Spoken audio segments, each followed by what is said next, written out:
Aujourd'hui, on va parler d'un sujet qui fait énormément réagir dans le monde du football, Neymar Jr., Haïti et la Coupe du Monde 2026.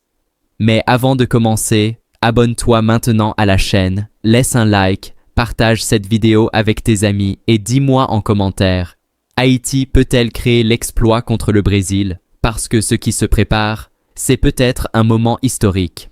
Alors, première chose importante, contrairement à ce que beaucoup pensent, Neymar Jr. n'a fait aucune déclaration directe sur la sélection haïtienne.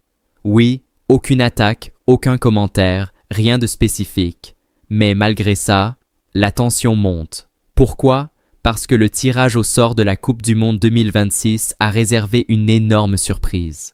Le Brésil est dans le même groupe que Haïti. Oui, tu as bien entendu. Le groupe C est composé du Brésil, d'Haïti, du Maroc et de l'Écosse. Un groupe très relevé et surtout un match qui attire déjà toute l'attention. Haïti contre le Brésil. Et ce match est déjà programmé. Le 13 juin 2026 au New Jersey Stadium. Un rendez-vous qui pourrait entrer dans l'histoire. Mais maintenant, parlons du cas Neymar. Parce que la grande question aujourd'hui, c'est simple. Neymar sera-t-il présent? Et la réponse n'est pas si évidente. Même si Neymar a exprimé son envie de jouer cette Coupe du Monde, sa place n'est pas garantie. Oui, même pour une superstar mondiale comme lui. Et pourquoi? Parce que l'entraîneur du Brésil, Carlo Ancelotti, a été très clair. Neymar a encore 2 mois pour prouver qu'il mérite sa place. 2 mois. C'est énorme. Mais en même temps, c'est très court. Cela veut dire que rien n'est sûr. Et la raison principale, c'est sa condition physique. En 2023, Neymar a subi une grave blessure au genou. Une blessure qui a marqué un tournant dans sa carrière. Depuis, il travaille pour revenir à son meilleur niveau. Il a repris la compétition avec Santos en 2025, mais la question reste, est-il à 100%? Parce que pour Ancelotti, la règle est simple. Seuls les joueurs à 100% seront sélectionnés, pas à 90%, pas à 80%, 100%. Et ça change tout. Cela signifie que Neymar doit prouver qu'il peut encore être décisif au plus haut niveau. Maintenant, imagine un instant. Un match Haïti versus Brésil. Avec Neymar sur le terrain, ce serait un choc énorme. Mais imagine aussi l'inverse. Un Brésil sans Neymar. Est-ce que ça change les choses? Oui, énormément. Parce que Neymar, ce n'est pas juste un joueur. C'est un leader, un créateur, un joueur capable de faire la différence à tout moment. Mais attention, même sans lui, le Brésil reste une des meilleures équipes du monde. Alors, où se situe Haïti dans tout ça? Pour Haïti, ce match représente bien plus qu'un simple match de groupe.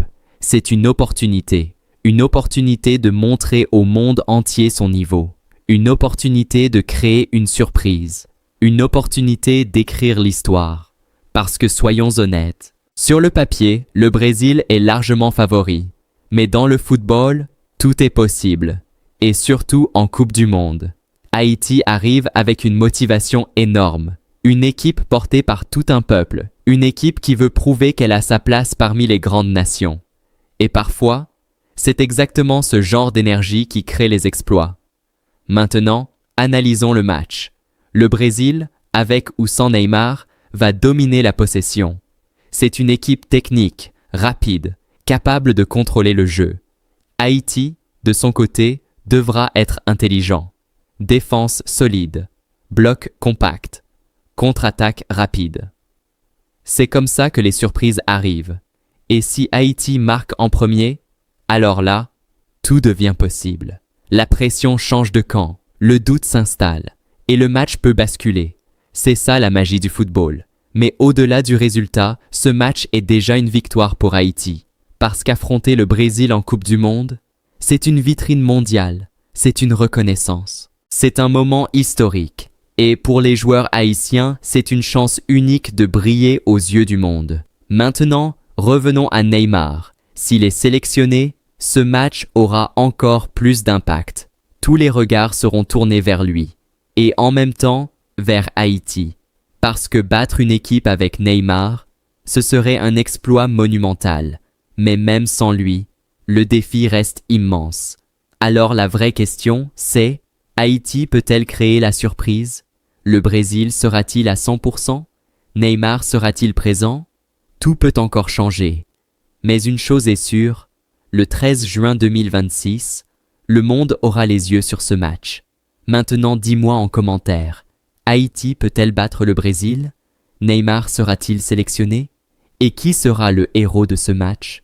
N'oublie pas, abonne-toi, like, partage cette vidéo, parce que ce match, ce n'est pas juste un match, c'est peut-être le début d'une légende.